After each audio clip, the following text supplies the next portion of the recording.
को दिल्ली पहुंचे चंपई सोरेन ने भाजपा के कई वरीय नेताओं से बातचीत की। उन्हें भाजपा में शामिल होने के लिए हरी झंडी मिल गई, लेकिन सिर्फ गृह मंत्री अमित शाह ने उनकी बात रात में होने वाली थी। अब ये रात में क्या बात होने वाली थी, किन शर्तों की बातों को लेकर चंपई सोरेन भाजपा में रखेंगे अपना बात, यह थोड़ा सा संशय का विषय है। हालांकि एक ग्रांड वेलकम की तैयारी भाजपा की तरफ से चल रही है। आने वाले समय में रांची या जमशेदपुर किन जगहों से उनके लिए एक बड़ा तोहफा दिया जाएगा, ये थोड़ा सब्र रखना पड़ेगा। यह भी जानना जरूरी है कि मुख्यमंत्री की कुर्सी से उतारे जाने के बाद चंपई सोरेन पूरी तरह से टूट चुके थे और जिस तरह से जेएमएम को उन्होंने सींचा, उनके पुरानी चीज़ों को लेकर हमेशा भाजपा की तरफ वो रुख अपना स्टैंड क्लियर करते रहे कि भाजपा में कभी हम नहीं जाएंगे या भाजपा के किसी नेता से मेरा कोई संपर्क नहीं। लेकिन तुरंत एक ऐसा रुख आया जहां पर वो झामुमो के विरोध में खड़े हुए दिखे और अपनी दिल की बात उन्होंने इंटरनेट पर साझा की। हालांकि पत्रकारों और सूत्रों से पूछने के बाद ये जानकारी उनके द्वारा दी गई थी कि जिस तरीके से उन्होंने ये बात साझा की और दिल्ली वो गए थे तो वो अपनी आंखों के इलाज के लिए गए थे। लेकिन क्या कुछ भीतर खाने चल रहा था, ये जानना बहुत जरूरी था।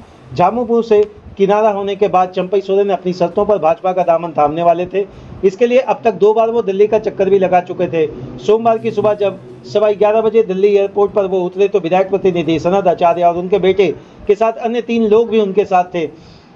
हालांकि यह बात बिल्कुल साफ है कि आने वाले समय में भाजपा के खेमे में चंपई सोरेन दिखेंगे, लेकिन जिस तरीके से संथाल परगना के क्षेत्रों में और कोल्हन के क्षेत्रों की आप बात करेंगे तो वहां पर भाजपा का अस्तित्व बहुत लंबे समय से बिल्कुल मिटता हुआ नजर आ रहा। ऐसे में सूत्रों की माने तो पिछले कई दिनों से चंपई सोरेन 3 दिनों के लिए दिल्ली गए थे। वहां पर भाजपा के नेताओं से न केवल मिले बल्कि उनके दिए गए टास्क को भी उन्होंने पूरा करने की कोशिश की।